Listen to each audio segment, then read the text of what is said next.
సంవత్సరాల తరబడి ఎన్ని మందులు వాడినా మీ మోకాల నొప్పులు తగ్గట్లేదా? ప్రాణ పెయిన్ క్లినిక్ లో అత్యాధునిక చికిత్స. పిఠాపురంలో పర్సంటేజ్ పెరిగింది, 6% కలిసి వచ్చింది గత ఎన్నికలతో పోలి చూసినప్పుడు అనేది ఒకటి. ఇంకోవైపు నుంచి చూస్తే ఆ ఎడ్జ్ మాది అని చెప్పని వైసీపీ నాయకులు చెప్తున్నారు. ఎందుకంటే ప్రభుత్వ పథకాల విషయంలో, ముఖ్యంగా మహిళల విషయంలో విపరీతంగా ఓటింగ్ పెరిగింది. ఈ ఓటింగ్ పెరగడం అనేది వైఎస్ఆర్సీపీకి అధికార పార్టీకి కలిసి వస్తుంది అంటున్నారు. మీ విశ్లేషణ ఏంటి? పిఠాపురంలో పెరిగినటువంటి పర్సంటేజ్ ఎవరికి మేలు చేయబోతుంది? పిఠాపురంలో మీరు అన్నట్టు ఇందాక మనం మర్చిపోయామది, మండల వైజు సీనియర్ నాయకుల్ని వేశారు. అవును, అలాగే మండల వైజు లారీలతో ఫండింగ్ కూడా తెచ్చారు. అలాగే మండలం వైజు లారీలతో మద్యం డంప్ చేశారు. ఇట్లా అన్నిటికంటే ముఖ్యం ఏంటంటే, సైన్యాధ్యక్షుడు యుద్ధం చేయాలంటే, జనరల్స్ యుద్ధం చేయాలన్నా కింద సైన్యం ఉండాలి కదా. అవును, ఆ సైన్యం ఎక్కడుంది? లేదు కదా. లేదంటారా? ఆ సైన్యం లేదనే వీళ్ళందరినీ పంపించి నీకు ఆ పదవి ఇచ్చేస్తాను, నీకు ఈ పదవి ఇచ్చేస్తానని చెప్పి ప్రలోభాలు పెడుతూ అన్ని రకాలుగా చేశారు తప్పితే నిజమైన సైన్యం లేదక్కడ. అది పరిస్థితి. కానీ అంటే ఒకటి, మీరు చెప్పినదే నిజం అనుకున్నప్పటికీ కూడా వంగా గీత కూడా అక్కడ ఎంపీగా రిప్రజెంట్ చేస్తున్నారు. ప్రస్తుతం 2009 ఎలక్షన్స్లో వంగా గీత చేతిలో మీరు ఓడిపోయారు. 1000 ఓట్ల తేడాతో అప్పుడు ఓడిపోయినటువంటి పరిస్థితి ఉంది. ముద్రగడ పద్మనాభం గారు అయితే ఏకంగా 3వ స్థానంలో ఉన్నారు ఆ రోజు. సో అప్పుడు ఈక్వేషన్ ప్రకారం చూస్తే అభ్యర్థిగా వంగా గీత అక్కడ బలమైనటువంటి నాయకురాలు అనుకోవడానికి ఆస్కారం లేదా? ఆమెకు సైన్యం లేదని మనం ఎలా అనగలుగుతాం? వంగా గీత అన్నది నాన్ లోకల్ ఉండేవి, ఈ నియోజకవర్గానికి సంబంధం లేని వ్యక్తి. దట్టు 2009 నుంచి 14 వరకు ఎమ్మెల్యే చేసింది ఆవిడ. 14లో నేను గెలిచాను. 14 నుంచి 19 వరకు పిఠాపురం నియోజకవర్గంలో కనపడలేదు, వాళ్ళ ఊర్లో ఉంది ఆవిడ. మళ్ళీ 19లో జగన్ మాయలో మళ్ళీ ఎంపీ అయింది ఆవిడ. 19 నుంచి మొన్న ఎలక్షన్ వరకు ఆవిడ కనపడలేదు. ఈవెన్ కరోనా సమయంలో కూడా కనీసం ప్రజలు పలకరించడానికి కూడా రాలేదు. ఆ కరోనా టైంలో నేను దగ్గర 170 పీపీ సీట్లతో తిరిగాను నియోజకవర్గం అంతా కూడా 2 years.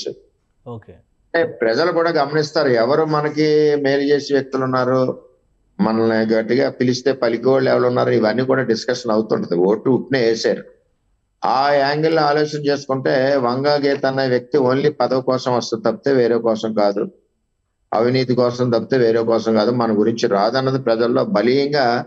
నేను ఈ గత 7-8 నెలల నుంచి కూడా నేను ప్రజలను కూడా అడిగాను ప్రశ్నలు. ఎవరన్నా సరే తిరగబడండి, వర్మ తప్పు చేసినా తిరగబడండి, గీత తప్పు చేసినా తిరగబడండి, దొరబాబు తప్పు చేసినా తిరగబడండి అని చెప్పి నేను ప్రజల్లో బలీయంగా దాన్ని తీసుకెళ్ళడం జరిగింది. దాని ఫలితం ఈ మధ్యన మొన్న 3-4 గ్రామాల్లో బయటికి తరిగి కొట్టారు ఎలక్షన్ రోజున కూడా. లేదంటే ప్రజలు కూడా మన కష్టంలో ఉన్నప్పుడు రాలేదన్నది చాలా కోపంగా ఉంటారు వాళ్ళు. ఎప్పుడైనా వాళ్ళు పలకరించవలసింది పని ఉన్నా లేకపోయినా కష్టంలో ఉన్నప్పుడు ప్రజల్ని మనం పలకరించవలసిన బాధ్యత ఉంటుంది, ఓటేసిన ప్రజల్ని. ఆ బాధ్యత ఆవిడ విస్మరించింది కాబట్టి ఈవేళ ప్రజలు కూడా రిజెక్ట్ చేస్తున్నారు. సో మీరు చెప్పిన లెక్క ప్రకారం చూస్తే కూడా లారీలతో డబ్బు పంపించారు, లారీలతో మద్యం తీసుకొచ్చారు. ఎలక్షన్ రోజున కూడా, పోలింగ్ రోజున కూడా రకరకాల ప్రయోగాలు జరిగినాయి. అభ్యర్థి ఫోటోలు కనబడకుండా, కొన్ని చోట్ల పవర్ కట్ అని, కొన్ని చోట్ల అసలు ఓటింగ్కి వెళ్ళేటువంటి క్రమంలో ఓటర్లని నిలువరించేటువంటి ప్రయత్నం జరిగిందని, అలానే జెండాలు కానీ రంగులు కానీ ఏదో బట్టలు కట్టుకున్న వాటి మీద కూడా చర్చ జరిగింది. నిజంగా అటువంటి పరిస్థితులు ఉన్నాయి? కేవలం మీడియాలో వచ్చినటువంటి హైప్గానే చూడాలా?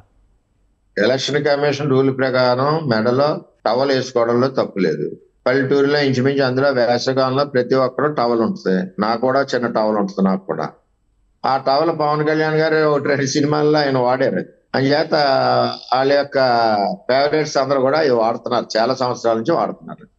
జనసేన కండువా అన్నది సెపరేట్ గా ఉంటుంది. ఒకవైపు సింబల్, రెండో వైపు పవన్ కళ్యాణ్ గారి ఫోటోతో ఉంటుంది. అది కండువా అంటే. టవల్కి కండువాకి తేడా తెలియని వ్యక్తి ఎవరంటే మన వంగ గీత. ఆవిడ ఏంటంటే ఓడిపోతున్నామని అర్థమైపోయి ప్రజలు ఎక్కడికెక్కడ తిరస్కరిస్తున్నారు అన్నది అర్థమైపోయింది. అక్కడ 4-5 గ్రామాల్లో బయటికి పంపించేశారు. అయిపోయి ఆఖరికి కనీసం అందరూ అక్కడికి ఎలా వచ్చారంటే వాటర్స్ గ్లాస్ కొట్టేయండి అని అడిగే పరిస్థితికి ఆవిడని వచ్చారు.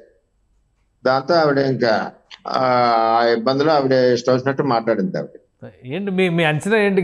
ఓడిపోతున్నారు అని మీరు తేల్చేస్తున్నారు ఏంటి? అక్కడ పిఠాపురంలో ఏం జరగబోతుంది? రిజల్ట్ ఓటు పర్సెంటేజ్ ఓడటం ఖాయం అండి.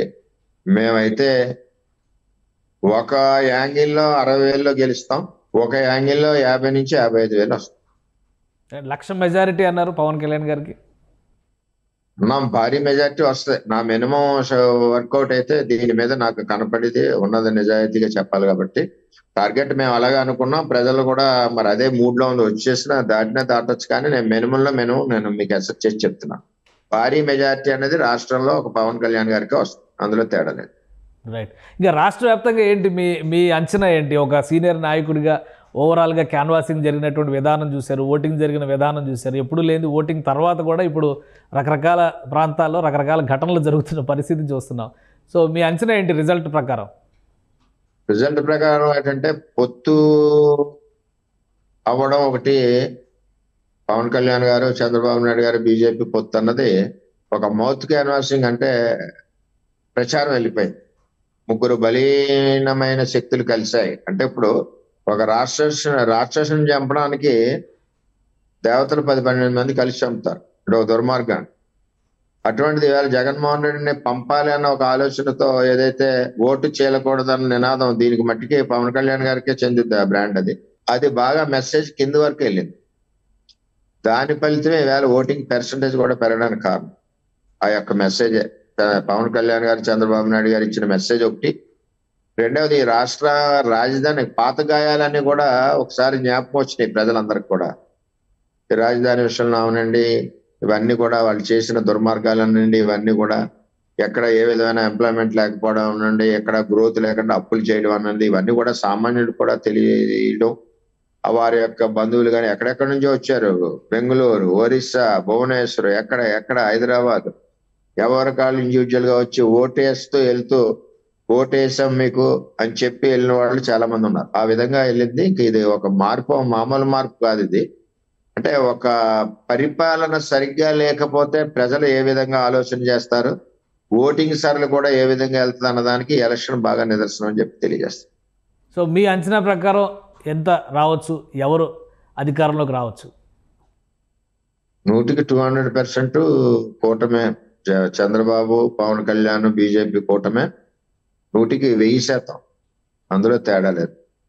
మినిమం 136 సీట్లు బేస్లైనా దానిపైన ఇంకా పెరిగితే ఎంత వస్తాయో చెప్పండి. సో కొత్త ప్రభుత్వం ఏర్పడితే వర్మగారి పాత్ర ఏ విధంగా ఉండబోతుంది? పిఠాపురం నియోజకవర్గానికి సంబంధించి మీరు చేసిన త్యాగాన్ని కూడా గుర్తించేటువంటి పరిస్థితి ఉంది. మీ నాయకత్వం కూడా మీకు అండగా నిలుస్తుంది అన్నారు. మీ రోల్ ఏ విధంగా ఉండే అవకాశం ఉంది? రోల్ ఏముంది, పవన్ కళ్యాణ్ గారు ఏ పని చెప్తా పని చేస్తాం, అందులో తేడా లేదు. పవన్ కళ్యాణ్ గారితో మీ జర్నీ కొనసాగుతుంది అయితే? నా వరకు నేను ఎక్కడన్నా ఎప్పుడన్నా నా చరిత్రలో గానీ గ్రామాల్లో గానీ ఒక మాట ఇచ్చానంటే మాటకి తిరిగి నేను మాట్లాడేది ఉండదు. మాకు గౌరవం ఉందని చెప్పు. చంద్రబాబు నాయుడు గారికి మొన్న మాట ఇచ్చాను, అలాగే పవన్ కళ్యాణ్ గారి ఆఫీస్కి వెళ్ళి నేను మాట ఇచ్చాను. ఆ మాటకి నిలబడి కట్టుబడి నిస్వార్థంగా ఖచ్చితంగా పనిచేస్తుంది మా టీడీపీ క్యాడర్ అంతా కూడా. టోటల్ టీడీపీ ఓట్ 100% కూడా జనసేన పార్టీకి ట్రాన్స్ఫర్ చేశాం. రైట్. అంటే ఇప్పుడు క్షేత్రస్థాయిలో టీడీపీ, జనసేన, బీజేపీ ఈ కాంబినేషన్ పూర్తిగా బలపడినట్టుగా భావించవచ్చా? మీ నియోజకవర్గాన్ని ఒక రోల్ మోడల్ గా చూడొచ్చా? స్టార్టింగ్ లో కొద్దిగా కొన్ని గ్రామాల్లో కొంచెం జరుగుతాయి, కానీ మా నియోజకవర్గానికి వచ్చేసరికి 2009 నుంచి ఉన్న జనసేన టీం అంతా కూడా చాలా బ్రహ్మాండంగా పనిచేశారు. అంతా కలిసి పనిచేస్తాం మేము, వాళ్ళు కూడా ఫ్రెండ్లీగా కలిసి పనిచేస్తాం. సుమన్ టీవీలో మీ పర్సనల్ అండ్ బిజినెస్ ప్రమోషన్స్ కోసం కింది నెంబర్ కి కాంటాక్ట్ చేయండి.